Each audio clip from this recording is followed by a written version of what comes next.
Hola, buenas Go Talent, soy Rafael Casado. Nada, ante todo, daros las gracias por haberme contactado.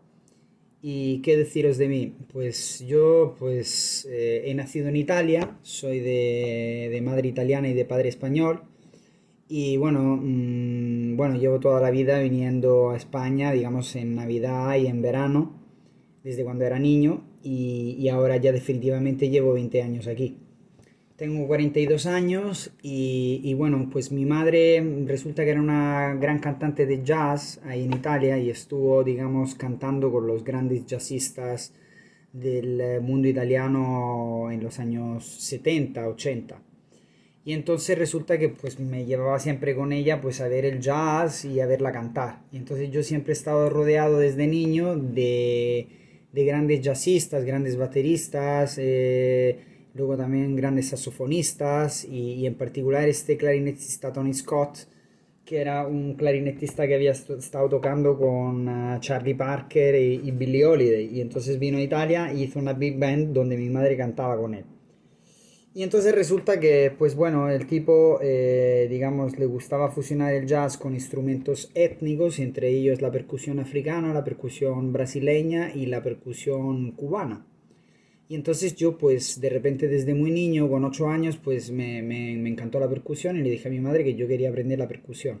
Y entonces me puse a estudiar con uno de estos percusionistas, y principalmente pues empecé a estudiar música africana con un percusionista que se llamaba Badu Ndiaye. Y luego ya, pues como mi tendencia era más para el Latin Jazz, pues decidí ya meterme a fondo, digamos, a estudiar la percusión cubana, que digamos que era el instrumento más cercano, digamos, al jazz. Entonces ya de ahí empecé a practicar un poco lo que era el Latin Jazz. Estudiando con este percusionista, pues me fue gustando siempre más y finalmente decidí irme a vivir a Cuba durante un año y medio y estudié ahí con Roberto Vizcaíno Guillot, que era uno de los percusionistas, digamos, más renombrados en ese entonces y todavía hoy, del momento que tuvo, pues él tocó con Chucho Valdés y su grupo Iraquere, que es uno de los grupos de Latin Jazz más famosos de Cuba. Y entonces este percusionista, pues la particularidad que tenía era que de repente pues tocaba varios instrumentos a la vez. Entonces hacía la labor como de varios percusionistas, el timbalero, el conguero, a veces el bongocero.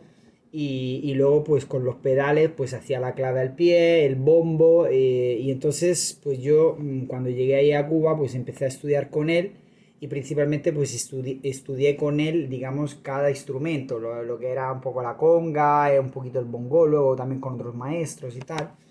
Y luego pues ya cuando regresé de Cuba, pues me gustó mucho la idea esta de la independencia, de dividir, digamos, las manos en un instrumento y otro, porque la verdad que también por los tiempos que están corriendo, digamos que me abrió varias puertas tocar varios instrumentos a la vez. Y entonces yo también empecé a estudiar lo que era la clave al pie, el tiempo en el otro pie, la campana en la mano derecha, la izquierda la conga y tal. Y bueno, y finalmente pues de repente me empecé a interesar también por el canto.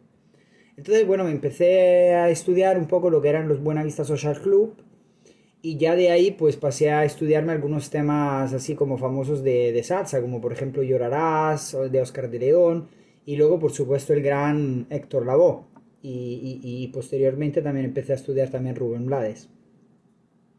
Y entonces nada, empecé a estudiar un poco por mi cuenta y finalmente un pianista de Perú, pues un pianista de Perú que había estado tocando además con grandes estrellas del mundo latino, como por ejemplo Tito Gómez o Roberto Blades, que es el hermano de Rubén Blades, pues ellos venían de gira aquí y a veces contaban con músicos de aquí. Y este hombre, Néstor Lasso, pues estaba radicado ya en España desde hace años y contaban con él como a veces turnista. Entonces, bueno, coincidimos en una orquesta grande donde yo iba como percusionista y finalmente un día pues me dijo, ¿tú cantas también? Digo, bueno, yo canto así un poco, ¿no? Por mi cuenta y tal. Y dice, vente a mi casa que quiero probarte, ¿no? Quiero ver un poco cómo lo haces y tal. Y me fui a su casa y de repente el tío me dijo, bueno, ¿tienes talento para cantar? Sí, tenemos que un poquito mirar algunas cositas.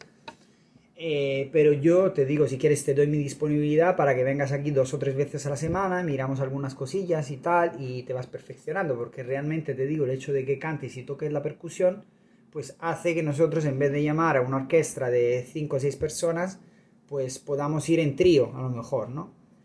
Y así fue. Entonces yo pues vi, digamos, la ocasión de poder aprender con un pedazo de profesional que conocía la salsa, digamos, en todos sus aspectos y me lo tomé pues muy en serio, ¿no? Entonces empecé a estudiar horas y horas, todos los temas que me decía, a veces me decía, me daba, yo qué sé, 5 o 6 temas por semana que también, tú imagínate, yo soy italiano, no vengo de la cultura latina y para mí fue un esfuerzo brutal, pero en este caso también me ayudaba mucho lo que era el ritmo para poder entender un poco dónde rítmicamente entraban los cantos, ¿no?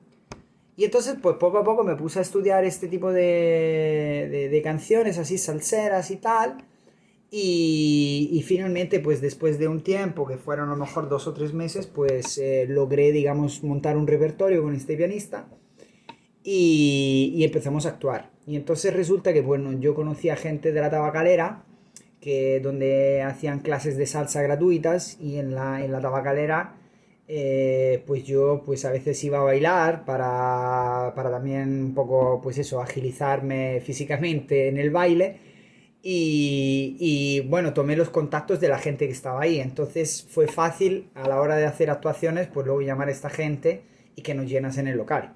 Porque como bien sabéis, pues ahora el clímax también de los locales es que pagan siempre menos y entonces cuanto menos somos, mejor es, ¿no? Y entonces, y si llevamos gente, pues eso es un beneficio para nosotros y para el local, porque entonces ya pues nos podían pagar un poquito más.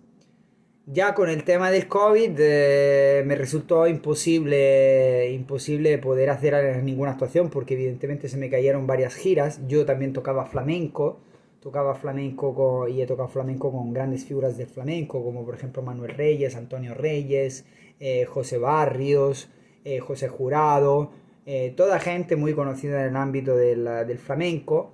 Incluso también Saray Muñoz, que también era la cantadora del Ballet Nacional. Con ella tuve la ocasión de coincidir en varias ocasiones, por ejemplo, tocando en el Casapatas.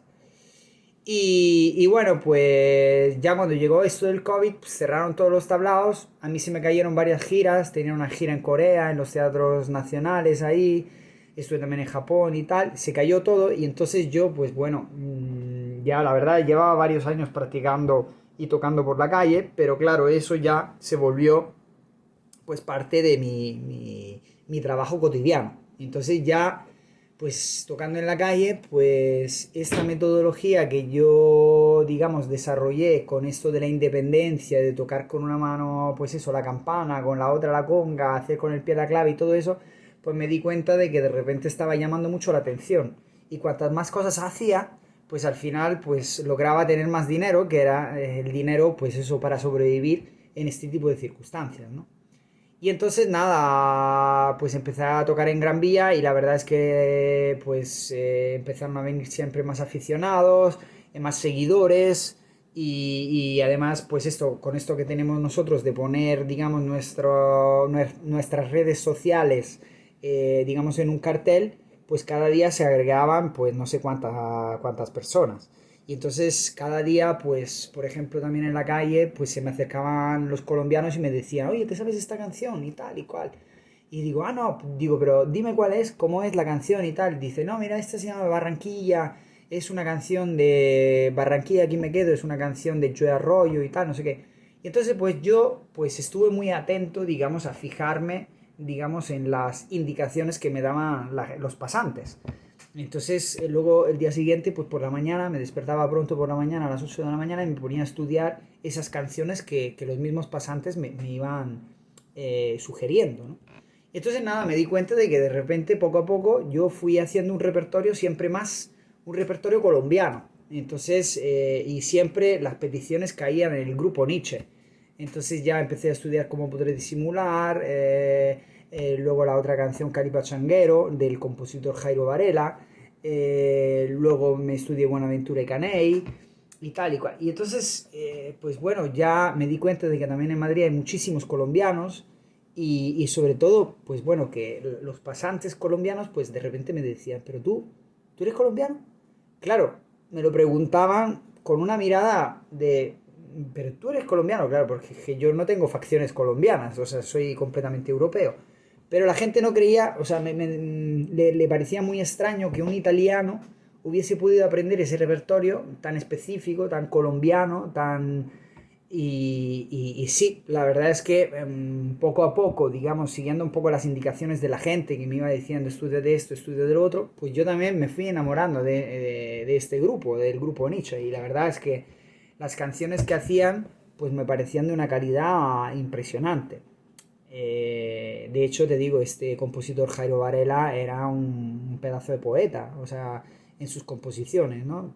También, pues eso, cada día yo, aparte de estudiarme las canciones, siempre iba a documentarme un poco del por qué se hizo esa canción, un poco lo que había detrás, ¿no? Y empecé a descubrir un mundo, ¿no? Descubrí que Jairo Varela, pues eso, estuvo en la cárcel mucho tiempo, y entonces tuvo un tiempo para poderse dedicarse a pleno también a la composición, ¿no? Y cada composición suya, pues era una joya, una joya, ¿no?